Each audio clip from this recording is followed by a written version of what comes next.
So let's dive into some of these prophecies that he gives them regarding the destruction of Jerusalem. So starting in verse 5, take heed that no man deceive you. There's an implication here that there will be many who are going to try to tell you things that they're not true. I love how our prophets and apostles have taught so clearly that truth is truth. President Nelson has made that statement multiple times. And others have said it's not an apostle's job to make up doctrine just because people want to hear it that way. They are only allowed to teach what God authorizes them and asks them to teach.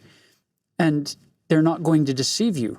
Verse 6 says, for many shall come in my name, saying, I am Christ, and shall deceive many. So they're going to be false Christs. I can tell you a brief story. I'm going to get my details a little bit off, but back during the Ottoman Empire a couple hundred years ago, what is now Turkey, there was a Jewish person who rose up and said, I am the Messiah, and convinced a lot of Jews who were still waiting for the Messiah to come to deliver them.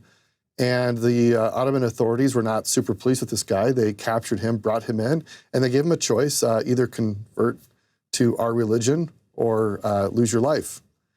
And it's interesting. He didn't die. He converted, and he was essentially lost to history after that. But you had all these people who had been following him kind of get left out in the cold that he had been a false Messiah. Now, that's an extreme example, but we have teachers sent from heaven, apostles and prophets. They teach us to follow Jesus Christ. We live in a world awash in chaos.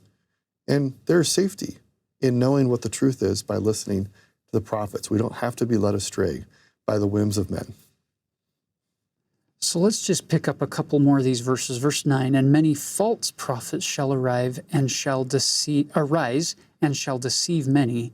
And because iniquity shall abound, the love of many shall wax cold. Did you notice the cause and effect that Jesus used there? Because iniquity shall abound, the love of many shall wax cold. Iniquity leads to a decrease of love. It waxes cold. If you're lacking love, increase righteousness, increase your faith in God. Turn to Him more completely. Give your life more fully to Him. Listen to His prophets. And love will wax warmer in your life, is the unwritten implication here. So he then describes in verse 13 through 17 the actual destruction and what you should do. Flee, run. Verse 18, for then in those days shall be great tribulation on the Jews and upon the inhabitants of Jerusalem, such as was not before sent upon Israel of God since the beginning of their kingdom until this time. No, nor ever shall be sent again upon Israel. 3 Roman legions unleashing the might and power of Rome on this little outpost of the Roman Empire. The 5th, the 12th, and the 15th legions. You can just imagine the terror that these people are going through. Verse 20, and except those days should be shortened, there should none of their flesh be saved. But for the elect's sake, according to the covenant, those days shall be shortened. And the covenant we're talking about goes back to Genesis chapter 12, 15, 18. It's the Abrahamic covenant where God has promised Abraham posterity, prosperity, and land.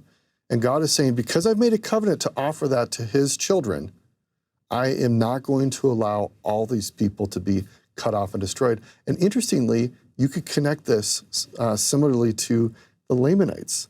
They are children of Abraham, and that is one of the reasons why God did not allow the entire nation of Lamanites to die off.